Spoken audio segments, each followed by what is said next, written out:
8 decades ago, our nation and others were embroiled in World War II. Then, 18-year-old David Marshall from New York was drafted and sent to Europe like so many other young men.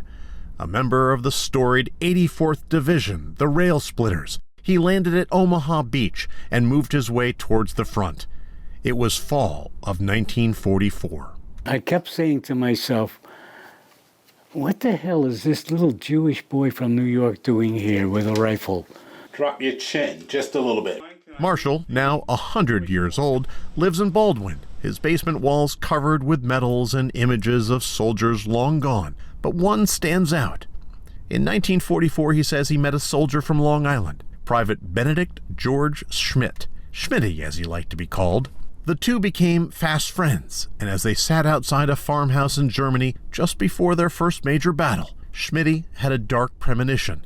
He asked Marshall to visit his parents in Rockville Centre if anything happened to him. Marshall says he tried to brush off the request, even though he was scared too. First words out of my mouth, there's no way in hell I'm going to do that. We went back and forth. Yes, no, yes, no. All right, Smitty, I'll do it. Without giving any thought to the fact that anything would happen to either one of us.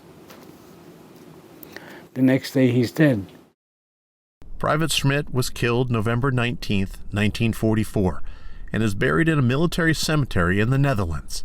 6 times Marshall has flown across the pond to visit Schmitty's grave, honoring his dear friend.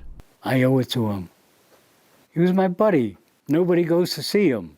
My buddy. I had feelings for him.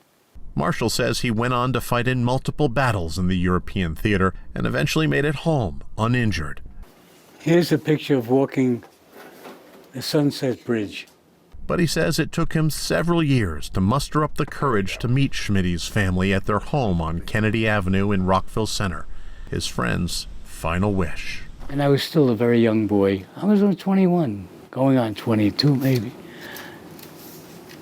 But you fulfilled that promise. I had to. Yeah. I had to.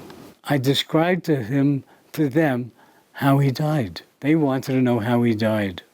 Did he suffer? They wanted to know all the facts. Even though Marshall is now in his triple digits, he's going to keep traveling to Europe and telling Schmitty's story and that of World War II, because he says these are stories that must never be forgotten. I'm still a soldier. It's been 80 some odd years since I was discharged. I'm still a soldier. That's why I still wear this. Proud to wear it. In Baldwin, Andrew Ehinger, Newsday TV.